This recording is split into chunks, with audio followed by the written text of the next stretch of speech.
All right, welcome in. Late Kick on the air yet again. It is Sunday night. It is July 19th, the year of our Lord, 2020. We have got, what else would we have? A jam-packed show again tonight. And like Colin and I were talking before the show, there are some things that most people are talking about today and yesterday and day before. We're going to go a little different route tonight. I have had some things that I wanted to hit, and this Sunday night show, that's where we're going to hit them at. So, how about this road? How about in a couple of minutes, we're going to start by going down the Gary Danielson road. Yeah, we're going to go down that one. We're also going to go down the most overachieving programs in America. Nothing but positivity here tonight.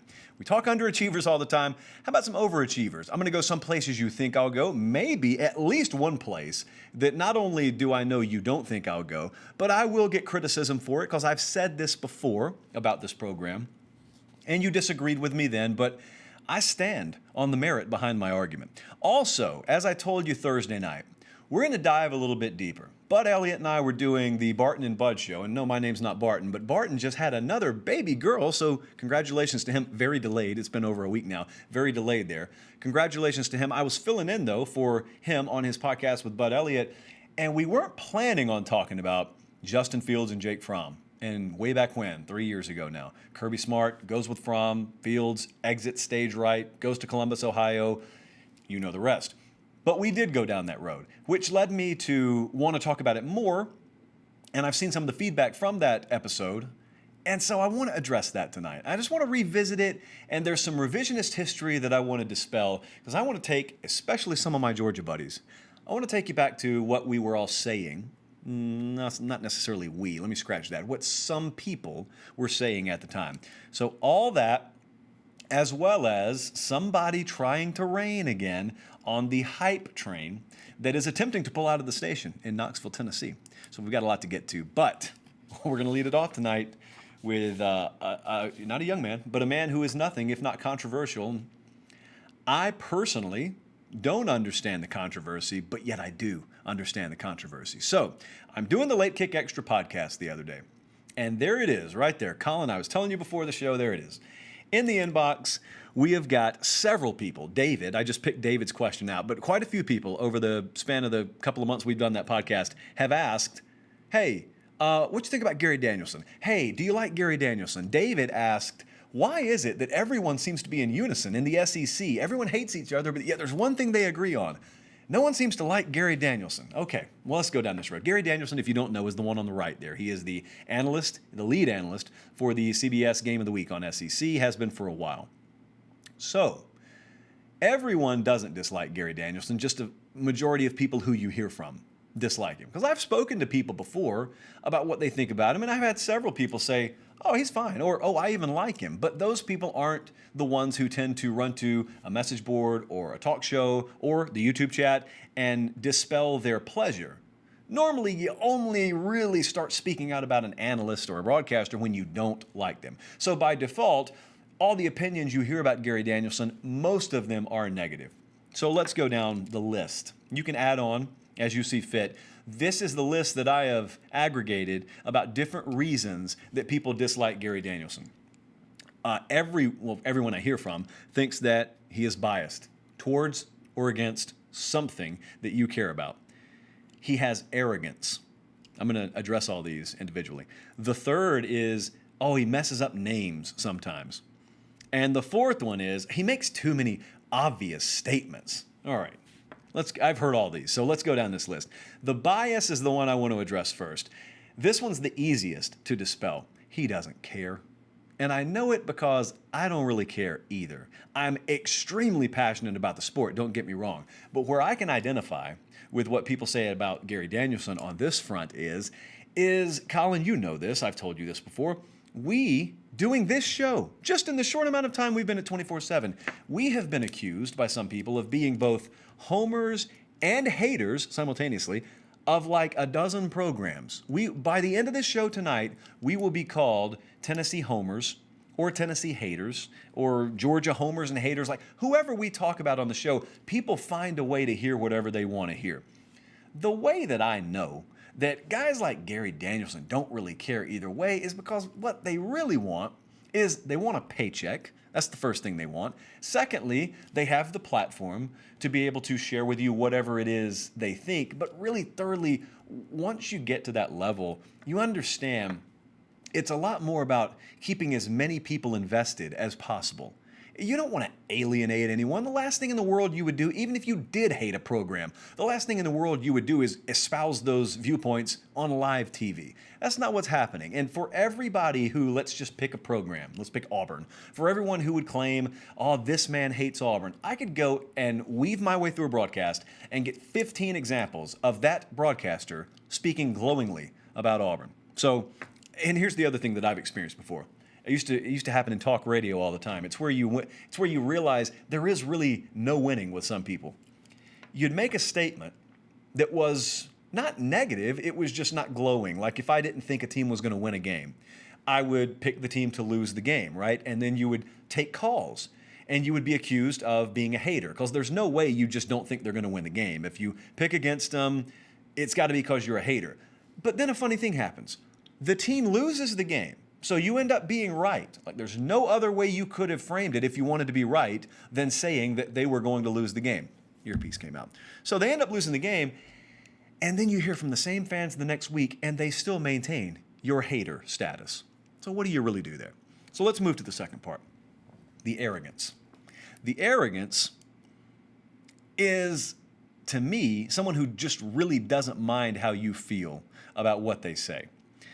The authenticity is what I care about. We spoke about this like a month ago, and we were talking about Urban Meyer. Actually, it was like last week. It wasn't a month. But with Urban Meyer, I told you the reason that I thought he was doing so phenomenally in this line of work was because he was being his authentic self. Whatever was in his head, in his heart, was coming out of his mouth. He did not walk into a studio and pretend to be one of the TV guys.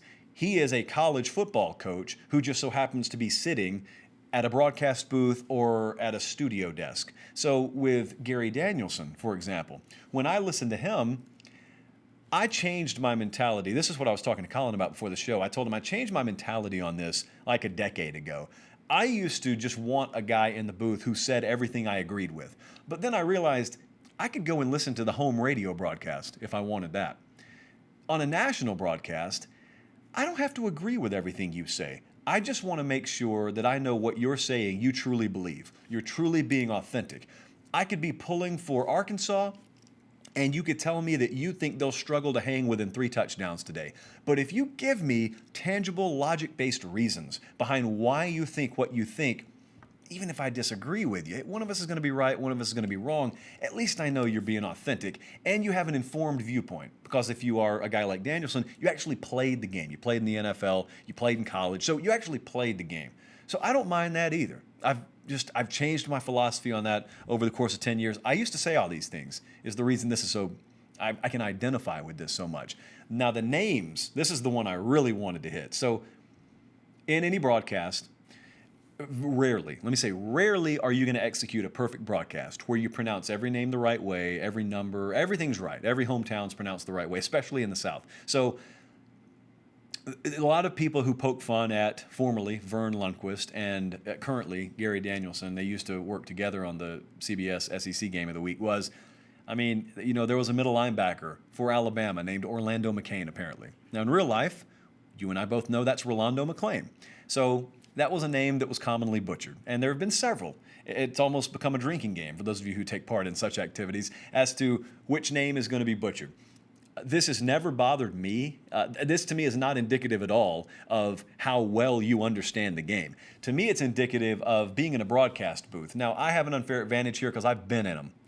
This past year, I, through, thankfully, some connections, was able to be, I don't want to tell you the game. I was at a national game. So I was sitting in the broadcast booth at a national game. Year before, same thing, same broadcast team for one of the major networks, and I was sitting in the broadcast booth.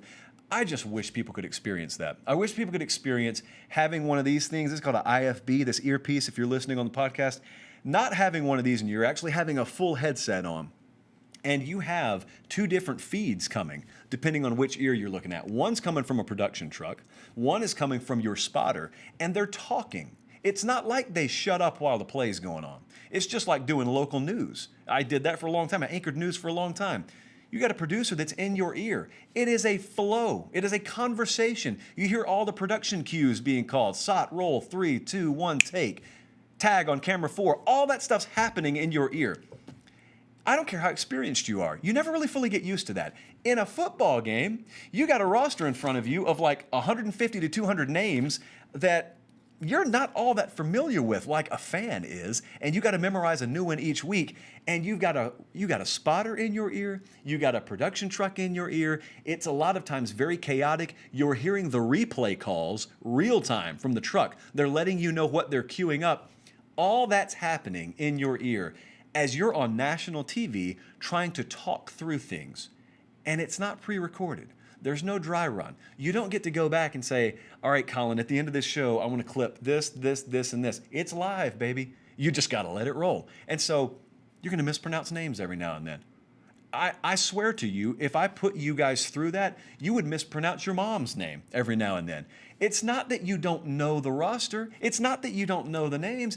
It's just the human mind is not really built to function in that kind of environment. Over the span of 4 hours, you got to be sharp for 4 hours. So, and he has not hired me as his agent this week. I mean, I'm willing to listen. I'm willing to entertain the offer, but he has not hired me. But the final one is the obvious statement one. And this, again, is something I was talking to Colin about. So I was talking to a producer, someone who works in production for a network last year. They kind of validated what I already knew. You may watch a broadcast, and you may say, well, that was the most obvious point in the world. Like he points out something that you learned in Pee Wee football. And so you think, oh, he thinks he's a genius because he just pointed that out. That's the most obvious thing in the world. Everyone knows that. So I brought that argument up to Mr. Producer. And here's what Mr. Producer told me. Yeah, if you sat in our production meetings, you'd know why. Because our producers hammer it into them that they are broadcasting to the casual fan. This is not a coaching clinic. You're not doing chalk talk sessions where you're breaking down the intricacies of zone blocking.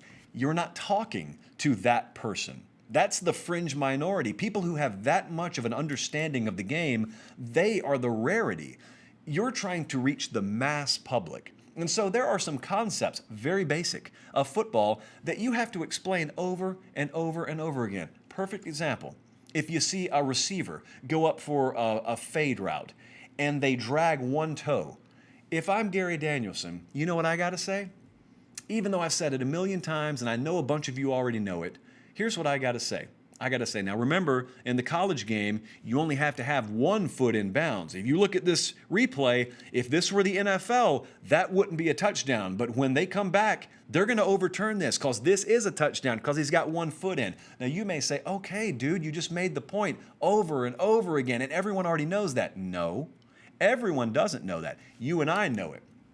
But your grandma may be sitting there watching the game, and she may not know it. Your niece may be watching the game. Your cousin, who is a gamer and rarely ever watches sports, may be watching the game. They don't know that. That's who they're broadcasting towards. And really, when you think it through like that, it all makes sense. So I just wanted to give you some point, counterpoint. I always hear these arguments about guys like Danielson. He's not the only one, but he's the one that David asked about. So those are just some counterpoints, and I'm sure the comment section will fill up. But be nice, because, I mean, listen, he's got family just like everyone else, so let's be civil here. How about the most overachieving programs in America? Had a really good question the other night, second in a row actually, from the Late Kick inbox as we were putting together the Late Kick Extra podcast that is released on Wednesday. And it's there for the whole week if you want to listen to it. And Cat Train asked a question that I don't think we've been asked this entire offseason. We've been asked about underachieving programs a whole lot. But Cat Train said, very simply, 3 words, most overachieving programs in America. So that's 5. And how do you gauge this? Because you can think this through with me, because I know everyone has their own criteria. How do you gauge it? I'll tell you how I gauge it. Overachieving programs, I just want to know about your results compared to your resources. And to me, there's nowhere else to start but Duke and what Dave Cutcliffe has done at Duke. I want you to think about something. I had to look this up to make sure. Since 2013, in what world did you ever think you'd hear this stat? Since 2013, Duke has more seasons of 7+ wins than the University of Texas. Yeah, Texas. And so I don't care what world we're living in. I don't care who the coaches have been at Texas. I don't care if they've been under sanctions and had a cannonball tied around their ankle and been tossed to the bottom of the Gulf. That is pretty darn impressive. So Dave Cutcliffe, not only has he made Duke football more than respectable, he has universal respect from every coach in America. Every coach that you talk to, it's that guy. It's Dave Cutcliffe. And when they coach against him, it's always, they may have a superior roster, so they win the game, but at the post-game presser, they're so ashamed because they know we just beat them 38-21, but he really outcoached us. And they don't want to say that because that's terrible, but they know it. They know it in the following day's film session. They know it. Dave Cutcliffe's done a phenomenal job, and believe you me, he could have been on the next thing smoking out of town several times very recently, and he's chosen to stay there. Some people are just happy. How about Boise State? This has been a several coach endeavor too. You tell me what advantage you have in Boise.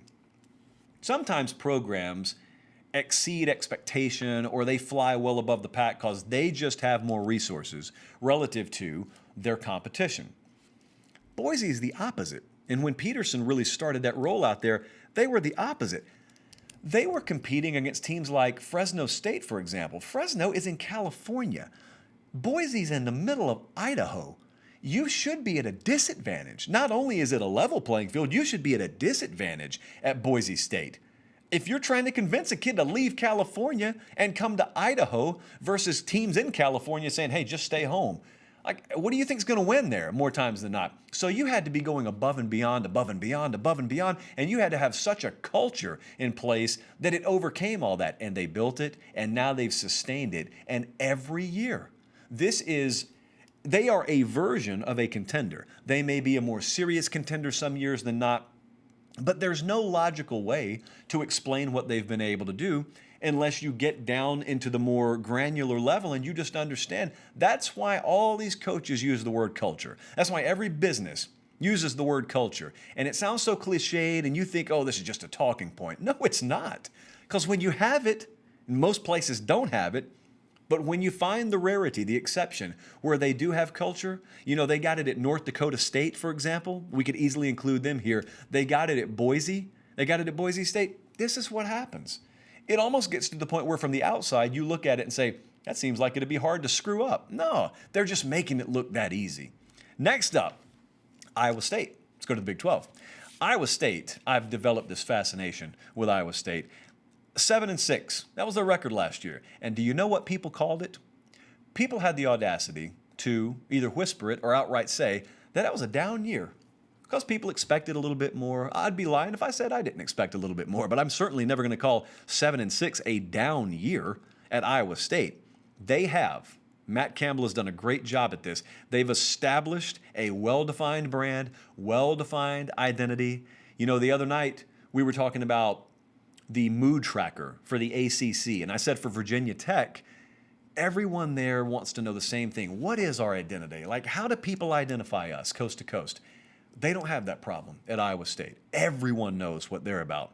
Before Matt Campbell got there, just to contextualize that quote-unquote 7-6 down year, before he got there, their last season of 8+ wins had been the year 2000. It's a rarity to be winning 7 games there. Now it's perceived to be a down year. That is the definition of overachievement. And now everyone continues to ask the question, oh, where's he going to go? Where's he going to go?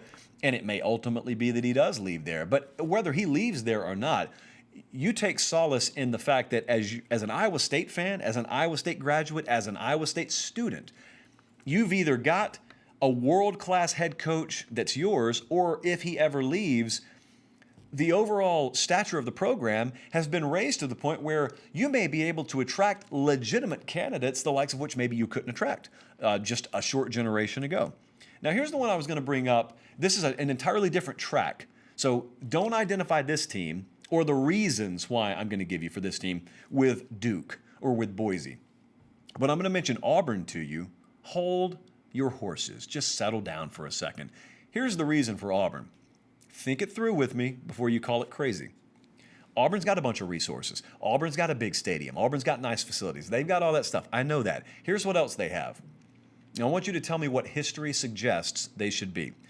Their arch rival, the University of Alabama, is in the middle of a dynasty the likes of which the sport has never seen. And that really goes even back to what Bryant was able to do there. And so that's happening in Alabama. What was Auburn in the majority of the time that Bryant was at Alabama? Think about just that comparative analysis over time.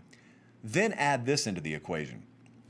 Georgia, their number 2 rival, is on the precipice of being a championship team. They've already played for one. They're recruiting at a top 3 level annually. They are right there. So not only are you bumping up against one of the greatest dynasties in the history of college football with your arch, your number 2 rival is right there behind them, and your number 3 rival just won the national championship. Those are the 3 big boys, in order, sequentially, that Auburn would call their 1, 2, 3 rivals. Historic dynasty, borderline championship program, current national champion. What does history say Auburn should be? Couldn't care less who the coach is. What does history say Auburn should be? As I've told you recently, an afterthought, a total non-contender. They are a bug on a windshield. That's what history says they should be. And yet 2013, 2017, 2019, they beat Auburn, or they beat Alabama rather. Malzahn's beaten Saban more than anyone has. They've been a contender. They've gone to the SEC championship game. They played for a national championship in Malzahn's first year. No, they're not racking up championship rings. And yes, they have a lot of resources. But I'm asking you this, even with all that, you could pay the head coach $20 million. As long as those set of circumstances are still in place, who's coming in there and doing a whole lot better than Gus Malzahn's done? Now, I get some blowback on this from Auburn folks, because Auburn folks don't want to hear all that. They just want to look at the program in a vacuum. But you can't do that. If I were to take Auburn and drop them in, for instance, the ACC, they'd instantly be much more of a national championship contender every year, because you'd say to yourself, boy, if they get over Clemson, or maybe if they're good enough and they lose to Clemson, they can still get in. That's not the path. They play a few Clemsons. They play a few Tier 2 or Tier 1 programs per year in their division. So that's the plight at Auburn. So I know they don't compare to Duke, they don't compare to Iowa State, but for a different set of reasons. That's why I feel that way about Auburn. And I'll stay in the state of Alabama to wrap it up here quickly. UAB is like a total different story. What Bill Clark has done there is almost like in its own world. Most coaches would agree with this. What Bill Clark has done is he had UAB as legitimate, and then they dismantled the program. Not for 24 hours, 48 hours, for 3 years. They bring the program back. I can't stress this enough. The program did not exist. It was wiped off the face of the map for 3 years. Not figuratively, literally it didn't exist. Then they brought it back in 2017. 1 year later, 11-3, or they brought it back in 2018. Anyway, it took him 1 year, and they're Conference USA champions. Finished second in their first year back, won the conference the next year, and they were 11-3 last year. That's insane. And that's a guy who could go a lot of places too, and he just doesn't. He just likes it there. I've talked to people recently who think he won't leave there. If he did, though, he would have no shortage of suitors lining up at his front door. All right, let's roll on, Colin. Let's talk about something that I just want to revisit for a few minutes here. So JT Daniels is eligible at Georgia, and now that's led to a lot of people wondering, oh, goodness, now we've got Daniels and we got not Justin Fields. We got Daniels and we got Jamie Newman, and that reminds me of this time, once upon a time when we had Jake Fromm and we had Justin Fields, and lo and behold, Kirby, quote, made a terrible decision, unquote. That's like the universal claim now. Kirby made a terrible decision, and he let Justin Fields get away. The rest is history. All right, so I wanted to revisit this, but I don't want to do it with hindsight. I want to take you back to when this was going on. Do you remember this? If you're a Georgia fan, do you remember this? I'm not saying that there was 100% agreement on what was happening at the time, but I know a lot of Georgia folks. I'm from Georgia. I know a lot of my buddies who I grew up with who are Georgia fans, and the same folks who would look you in the eye today and swear Kirby Smart made one of the worst decisions ever to let Justin Fields get away, back then, I remember what they were saying. They were happy to traffic in these rumors of character issues, of some concerns off the field, you know, the kind that everyone pretends they know about. but no one can tell anyone. In reality, it just means you're full of it. But everyone was happy to traffic in those rumors back then. Translation, they were endorsing the head coach's decision. A lot of them, not all of them. A lot of people endorsed Kirby Smart's decision back then. Then you got the benefit of hindsight, and you got the benefit that a head coach making a decision never gets. You got the opportunity to see how it plays out, and it played out the way it's played out, and now we are where we are. But there's the question, what was Kirby Smart thinking? Well, what could he have been thinking? Because do you remember what the circumstances were? Jacob Eason goes down week 1, 2017. Jake Fromm is inserted as the starter. He's a true freshman. No one thought he was going to play that year, but he did. And so I remember that next week we went up to Notre Dame. I was on the field for that game. I loved it. It was one of the best experiences of my life. And so they win the game. And it ends up that they put a run together that takes them to overtime in the national championship. Now, it wasn't that Jake Fromm was putting on a Joe Burrow-esque performance all year. That's not what their offense was asking him to do either. What was Kirby Smart thinking? Well, think along with him. What would you be thinking? You just had a true freshman who played your style of ball, which is risk-averse style, and he was only a true freshman, and he just did that. So a lot of people tend to think, okay, well, he's going to get better. Like, that was his floor. With his ceiling, combined with the defense we're going to have in place here, boy, I mean, we're going to be really good. I don't want to upset this unless I'm totally and completely certain that someone's better. I just don't ever think they were convinced that Fields was better. It's very easy to look at him now and to realize he had immensely higher upside. He had immensely higher physical potential. There's no way for you and I really to know unless you're truly dialed in there and Kirby Smart's texting you the answer. There's no way for you to know if there were anything, if there was something that happened that was out of the public eye. I don't know. There always are. There are a million things going on. But the point is, that's how it happened. And I'm fine. If you were critical at the time, I'm fine with you being critical now because you made a statement then. What I'm not here to do is I'm not here to listen to all these folks who were on board with it then, and then as hindsight proves what it proves, they go back and revisionist history is, oh, he made a terrible decision. Okay, well, you were on board with it. But independent of that, forget about that because you're not the head coach at Georgia. He is. So he's ultimately responsible for it, and I'm not here to defend Kirby Smart. He can do it himself. But I don't think it's the craziest thing in the world to try and understand what the mentality was. You got to remember where he came from. Kirby Smart came from a place at Alabama and came from coaching under a guy in Nick Saban where risk aversion was the name of the game at quarterback. Nick Saban, for a long time, looked at the quarterback position and said, I am not going to play a style that puts a critical mass of the load on his shoulders, because that's just a breaking point. That's a potentially one torn ACL away from ruining my season. How about I just put a guy there who doesn't lose games, and then I build a superior roster around him, and we'll just bludgeon people to death. That's how Kirby Smart saw them win. Now, here's what the ironic part is. About the time Kirby comes to Georgia is about the time Nick Saban's rethinking that whole philosophy. And so about that time, he's recruiting a guy named Tua Tagovailoa, and they're eventually going to shift what they do offensively. But Kirby Smart had already had it ingrained in his DNA that that's how he was going to play it. And so he went to Georgia, started building what they have defensively now, started recruiting at a high level. And when he's trying to choose between Fromm and Fields, that's what he's asking himself. He's asking himself, what is the path of risk aversion? How do I take the least amount of risk possible and still put myself in position to win a championship? I think what he misdiagnosed was the landscape is changing in this sport. And if he could have seen the future, for example, and he could have seen that he was going to need to be able to trade points like he was going to need to be able to do to beat LSU last year, of course, if he would have been able to see the future, I think he would have made a different decision. But he couldn't see the future. And so lessons are learned. It's one of my favorite Tracy Lawrence songs. Lessons learned. Kirby Smart is not a 30-year veteran.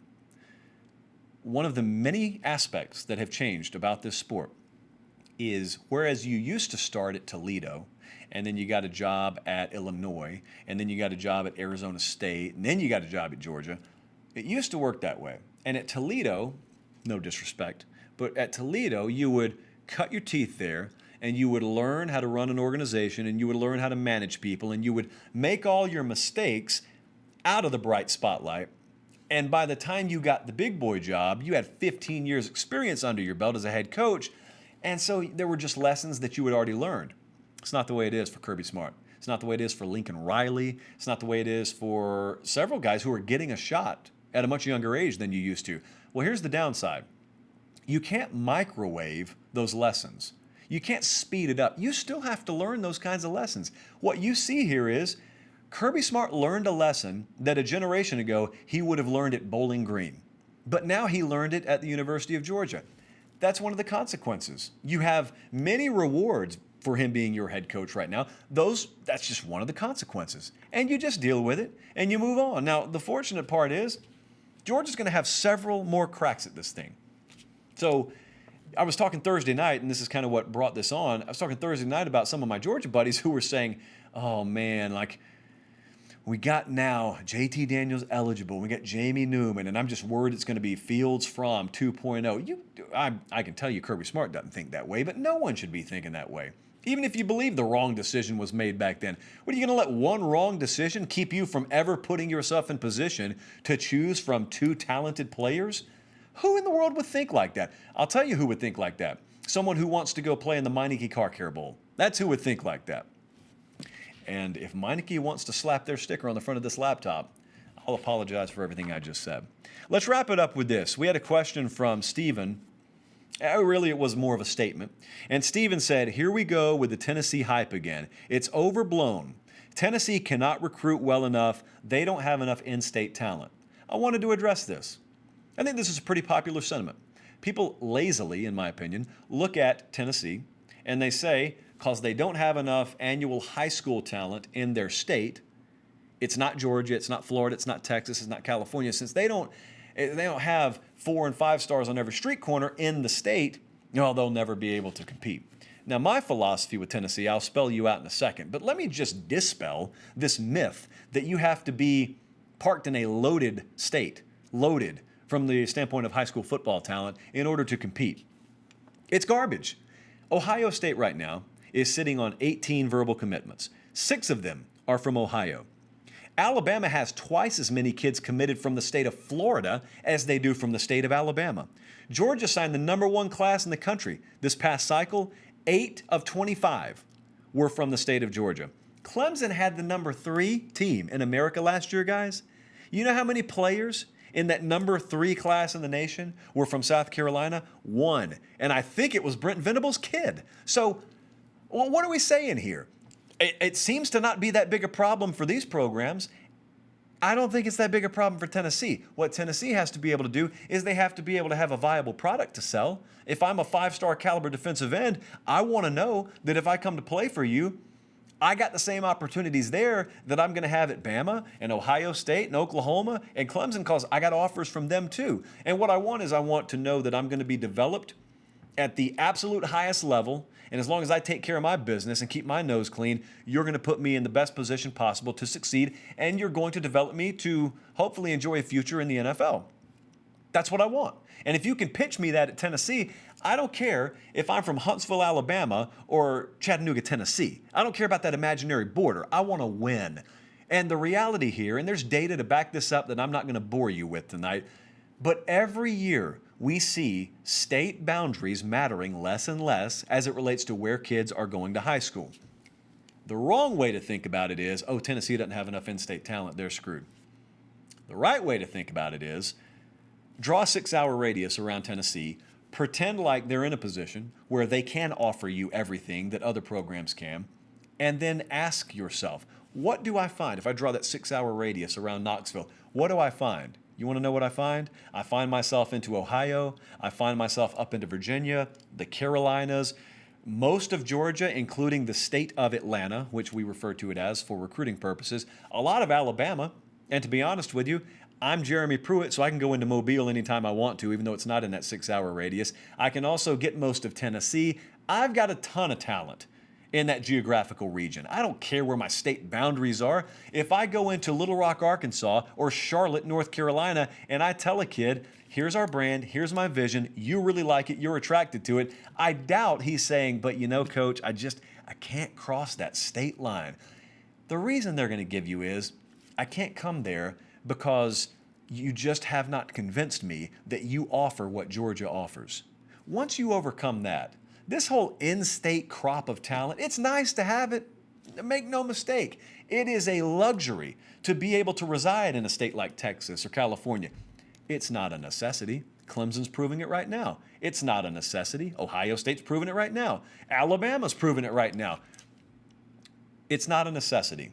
What's a necessity is to, if you get to play football this year, put a product on the field that capitalizes on the finish that you had to last year and sells more than just a vision. It sells at this point, here are tangible results that let you know we are on the same track as these teams, and you're the kind of player, and players like you are the kind of players who can get us over the hump.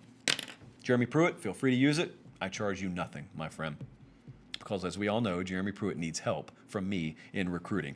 If you haven't already, please subscribe to the 24/7 Sports YouTube channel. And do me a favor, many of you have, find the Late Kick podcast wherever you listen to your podcasts and give us a 5-star review. Subscribe there too. We've had a lot of fun and we are getting through this thing as best we can. And we've had a ton of fun interacting with you guys tonight. I'm sure in the comment section will be and has been no different. So until next time, for Director Colin, for Aaron, for Tani, I'm Josh Pate. Have a great and safe week and God bless.